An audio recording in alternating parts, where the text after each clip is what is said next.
दोस्तों, जब देश की न्यायिक व्यवस्था ऐसी होगी कि 10 साल पहले हुए एक रेप को अंजाम देने वाले तीनों आरोपियों को बाइज्जत बरी कर दिया जाएगा, तो क्या होगा इस देश की कानून व्यवस्था का, इस देश के संविधान का, जो देश के संविधान के ऊपर विश्वास करते हैं ऐसे लोगों का क्या होगा।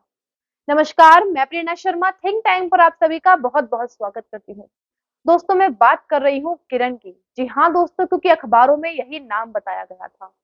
आज से 10 साल पहले 4 फरवरी 2012 की शाम एक गुड़गांव की एक कंपनी में नौकरी करने वाली लड़की किरण, जो अपने घर से रोज की तरह छावला कला से होती हुई हनुमान नगर जा रही थी। अब ये फासला जो था उसके घर से 20 मिनट का, जो उसे पैदल तय करना था। किरण को नहीं मालूम था ये उसकी जिंदगी का आखिरी सफर बन जाएगा। ये रास्ता उसके लिए मनुष्यत का एक साया बन जाएगा। ठीक उसी के बाद एक लाल रंग की इंडिका कार आती है, जिसमें से कुछ दो युवक निकलते हैं और किरण को गाड़ी में बिठा लेती हैं। क्योंकि पेशे से वो लोग ड्राइवर थे, तो उन्हें सारे अंदरूनी रास्ते मालूम थे। वो उसे हरियाणा के झज्जर की तरफ ले जाते हैं और हरियाणा में ले जाते हैं, क्योंकि तीनों लोग वहीं के थे। उसके बाद 5 दिन बाद लड़की की जो लाश है वो पटरी पर मिलती है।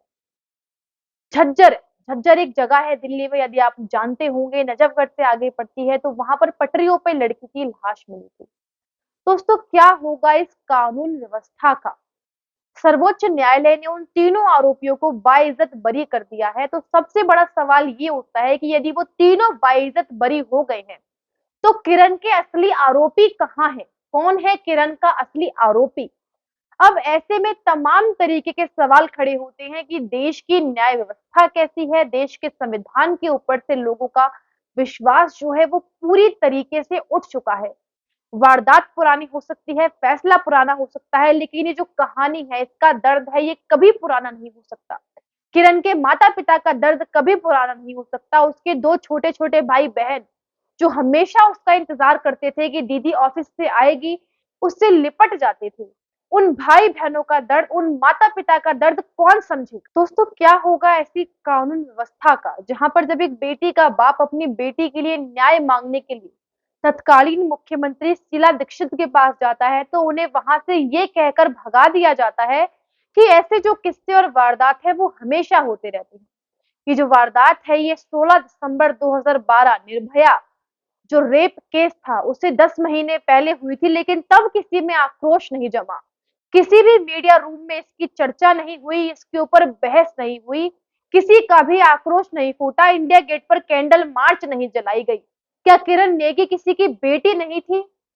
दोस्तों, यदि आप इस जुर्म की संगीनता को सुनेंगे तो आप कांप उठेंगे, आपकी रूह कांप उठेगी। आप किरण, जो किसी की बेटी है, हमारे देश की बेटी है, उसके दर्द का एहसास लगा सकते हैं। ऐसा कई बयानों में, पुलिस की चार्जशीट में उन आरोपियों ने खुद इस जुर्म को कबूला है कि उन्होंने ये पुष्टि करने के लिए कि किरण मर गई है, उसे तरह तरह प्रताड़ित किया।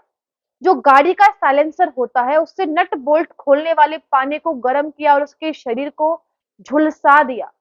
एक शराब की बोतल से उसके सभी नाजुक अंगों को काट दिया, उसके शरीर को काट दिया, उसकी आंखें फोड़कर उसमें एसिड घुसा दिया। उस बेटी ने जब उससे एक गिलास पानी मांगा, तो जिस घड़े से उसे पानी पिलाया, उसी घड़े से उसका सर फोड़ दिया। उन चारों दरिंदों के ऊपर हैवानियत और हवस का भूत इस तरीके से सवार था कि वो कुछ भी सोचने समझने की शक्ति में नहीं थे। ऐसे लोगों को सजाए मौत होनी चाहिए, फांसी होनी चाहिए। यदि इससे भी बड़ी कोई सजा हो तो इन्हें पब्लिक के हवाले कर देना चाहिए। और आज परिस्थिति ये है हमारे देश में कि सर्वोच्च न्यायालय ने ऐसे तीनों आरोपियों को बाइज्जत बरी कर दिया है। ये ऐसे लोग हैं जिनकी वजह से हमारी देश की बेटियां घर के बाहर निकलने से डरती हैं। वो ये जाने से डरती हैं, वो सोचती हैं कि क्या किरण नेगी और निर्भया जैसा हाल हमारा तो नहीं हो जाएगा। और ऐसे में जब देश का सर्वोच्च न्यायालय, जिस पर सबसे ज्यादा विश्वास है आम जनता को, वो इस तरीके के फैसले लेगा, तो आप समझ सकते हैं देश कहां से कहां पहुंच जाएगा।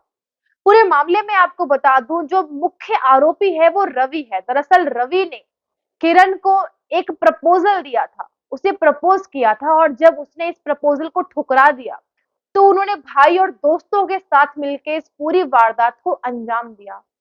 अब ऐसे में जो माँ और पिता इतने सालों से न्याय की गुहार लगा रहे थे, अपनी बेटी के लिए इंसाफ मांगना चाह रहे थे, इंसाफ की राह तक रहे थे, जब आखिर में उन्हें ये फैसला सुनने को मिला तो शायद उनके अंदर जो एक क्षमता थी जीने की कि हाँ हमारी बेटी को इंसाफ मिलेगा, शायद वो भी खत्म हो गया होगा। आज की इस वीडियो में हमने किसी तरह के फैक्ट्स पर बात नहीं करी, किसी तरह के पहलू पर बात नहीं, बस रिकॉल किया है उस जुर्म को और उसके लिए हमारे देश के सर्वोच्च न्यायालय ने क्या सजा सुनाई उन आरोपियों को। अरे सजा तो बहुत दूर की बात है, उन्हें बाइज्जत के साथ बरी कर दिया। और जब उन्होंने एक लड़की की इज्जत का सरेआम तमाशा बनाया, उसके साथ दरिंदगी की सारी हदें पार कर दी, एक एक करके सभी दरिंदों ने उसके साथ रेप किया, उसके साथ दरिंदगी को अंजाम दिया, तब ये सरकार कहां थी, तब ये सर्वोच्च न्यायालय कहां था। तो ऐसे में सत्यमेव जयते बोलने से मेरा विश्वास उठ चुका है और शायद आज के बाद मैं बोल भी ना पाऊं। निशब्द हूं मैं, मेरे पास कोई शब्द नहीं है। बस एक ही अर्जी है और एक ही प्रार्थना है, उस बेटी के माँ बाप को शांति दे भगवान, और उन्हें हिम्मत दे कि वो ऐसे घटिया कानून व्यवस्था से टैकल कर पाए, इस दुख को झेल पाए। अब बस आज के लिए बस इतना ही, तब तक आपसे इजाजत चाहेंगे, मिलते हैं आपसे अगली वीडियो में। नमस्कार।